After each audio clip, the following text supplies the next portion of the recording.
How can you travel abroad for business without a job? Also, why are you making up stories like that when they aren't true? He stormed out of the room, believing that I was lying because I really have a job that necessitates me to travel overseas while we're divorcing. I'm unemployed and lazy because I work from home, but I have a steady job and contribute to our expenses. But he won't accept that. A few days after I returned from my work trip, I discovered a document stating that we were divorcing. I realize now that if he can't see things differently, perhaps it's best that we part ways. So I signed the documents and proceed to the state court. I'm 29 years old, and my husband is Jake, 30. We met in college, and when I was 25, we were married. At the time, we were more like best friends than lovers. Partners were always honest, which was great but sometimes had unintended consequences. For me, however, everything changed when I spoke. Regarding my dream involving him, my dream is to open an online store selling imported goods. I got the idea while working part-time at a boutique during my college years because I've always been drawn to and loved foreign designs. After I graduated, I worked full-time at that boutique, but my dream persisted. I wanted to start my own store and stock my favorite foreign goods with customers. My parents and friends encouraged me by saying things like good luck and you'll succeed. I figured that Jake would understand and support my dream, so I tried to casually bring it up to him when he got home from work. Hey Jake, as you are aware, I have been saying that I would like to establish my own store, but that's not all right. You can't do things on the spur of the moment. You should give up. Why would you say that this isn't a spontaneous idea? Sometimes life is harder than you think, and things aren't possible. You don't have to be so cruel, so why do you always? Take down my suggestions immediately. I speak in a voice. Unconsciously, I stood up, pushing my thoughts away. After getting me a chilly glance and speaking in a stern tone, Jake tells me what his backup plan is. Your contingency plan, I don't anticipate this business of yours succeeding right now, and what about your income in the interim? The bills and… Jake dismissively says, if it doesn't work out and you regret it, don't come crying to me. Every time I discuss starting my own business, Jake becomes agitated because he worries about my income becoming unstable. I work in an import company. Living costs are something we share. I work in an office and have a shop that's doing well with lots of customers, so I make a good amount of money, possibly a little more than Jake, because I've been able to cover more expenses like rent and meals. At first, Jake couldn't handle the thought of my income decreasing, so he would say things like, take your time and prepare well, but now he's just trying to dissuade me, but I refuse to give up on my dream of opening my own store, regardless of Jake's opposition. I made the decision to prioritize pursuing my dreams in spite of Jake's disapproval, and at the age of 26, I opened my own online boutique. At first, things were difficult, as Jake had warned, but I eventually tried various tactics. Mostly working online, I collaborated with reputable e-commerce platforms, promoted on social media, and did everything I could. As a result, a year after I launched my own company, I was able to secure a steady income, grow my clientele, and broaden my product line. Today, my yearly sales reached $300,000 since Jake had been so opposed to it. I assumed he wouldn't be interested in my sales anyhow, so I never discussed it with him. He never inquired, but he constantly reminded me of the bills and living expenses. I attempted to avoid arguing and simply gave him the money he requested, but one day I received a note in the DMS. Of my web store, I frequently shop at your store, and I was wondering if you could start selling furniture in addition to the international trinkets. In fact, a lot of customers have asked me to include furniture in my shop's offerings, but selling furnishings online is challenging because it's more expensive than smaller items, and there are other considerations like material. I chose to speak with my former supervisor at the import business about it because, despite my prior experience working there, selling furniture without first inspecting it has hazards. Hi, is this the manager? I would like to talk to you about something as soon as Maggie, the manager where I used to work overseas, does. Knew who I was, she sounded like she was really excited. I've been receiving requests to sell furniture in my online store, but that sounds difficult, so I was considering seeing the pieces in person before selling them. How do you source your items, Maggie? Hannah, it's been a while. If there's anything I can do to help, please let me know. I understand what you're saying, and I can certainly assist with that. Maggie, who knew foreign suppliers, offered to contact one to get furniture for my online store. Because of our positive relationship, the overseas supplier accepted Maggie's recommendation, so I decided to travel. I couldn't just go overseas to find the furniture, so that evening I discussed with Jake that the following week, would it be acceptable if I was gone for roughly a week at a time? Why do you need to be gone for so long? Well, you see, I might have to travel overseas for work with Maggie from the store where I used to work. That is a somewhat implausible untruth. What do you mean? My husband scoffed at me, saying, "You're going abroad for work? You hardly have a job. What are you even talking about? But wait a minute, you know I have an online store, don't you? You believe I'll simply fall for a deception about my job because this journey overseas is to find goods to sell in the store. We're doing pretty well right now, and our customer base is growing steadily. This trip was prompted by a request from one of our customers. But if you keep insisting, I won't let you practically buy a house for a whole year. Are you kidding me? Your little side business can only accomplish so much, no matter how much you believe." I sighed deeply without understanding why my husband stormed off to the toilet last week with a beer in hand. He doesn't approve of my work, so his reaction is too harsh. But I can't just go overseas without his permission.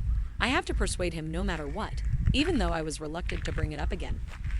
Couldn't overlook the problem when my husband returned from work the next day. I attempted to speak with him again about our conversation from yesterday.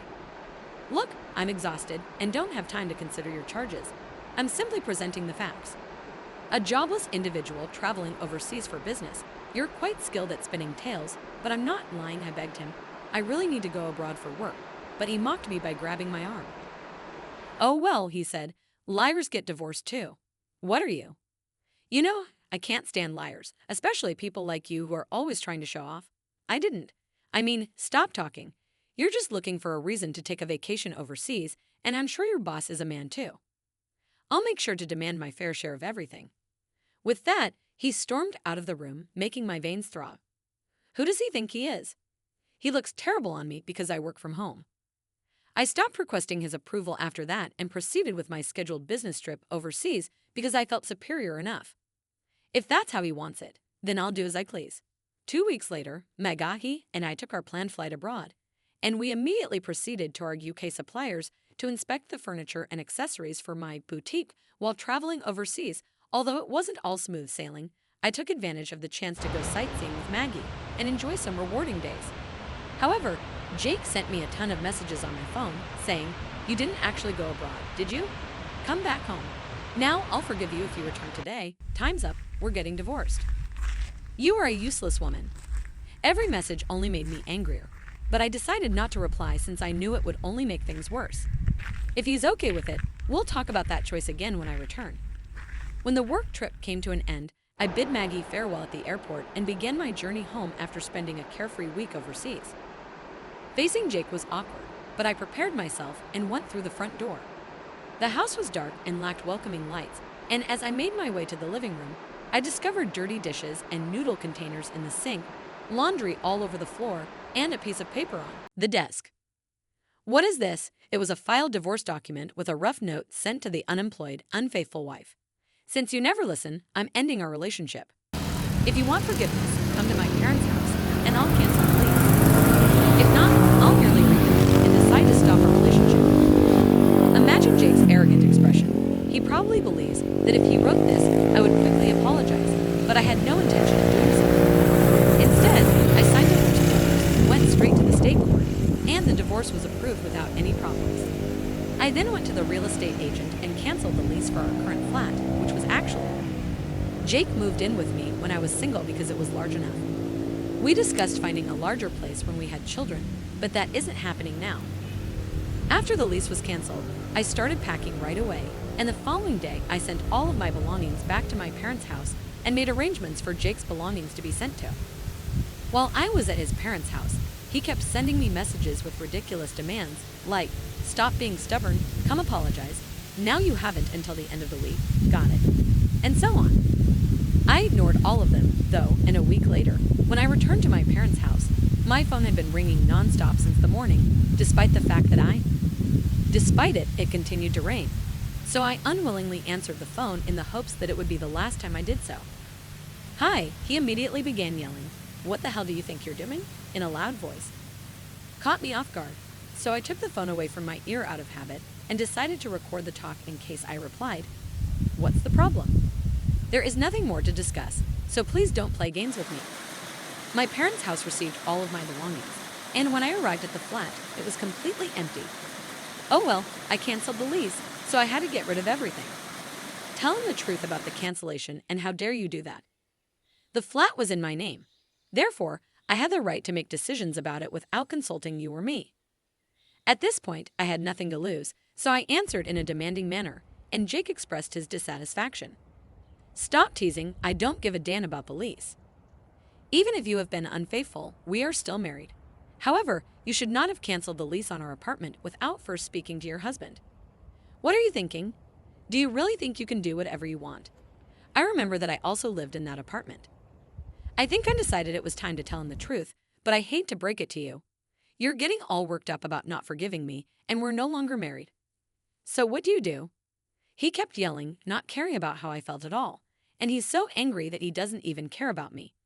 I can't forgive you for this, especially since you're not working.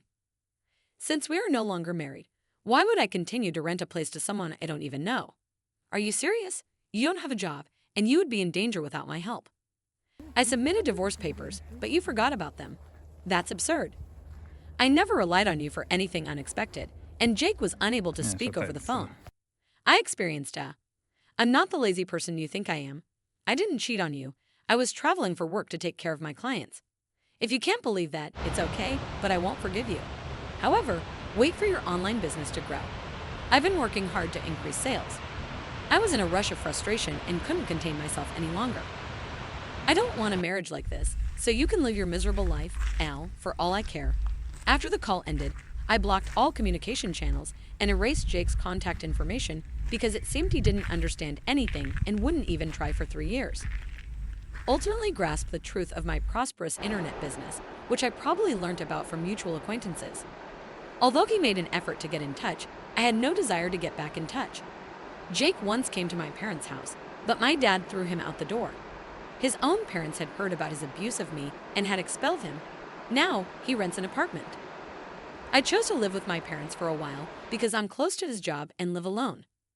Fortunately, my job allows me to work remotely, which is convenient because I intend to start renovating my parents' house soon. With my online store doing well, I'm not worried about anything else. When required, travel in spite of the divorce, I don't regret going after. My dreams all keep up my diligent job and pay back those that helped me.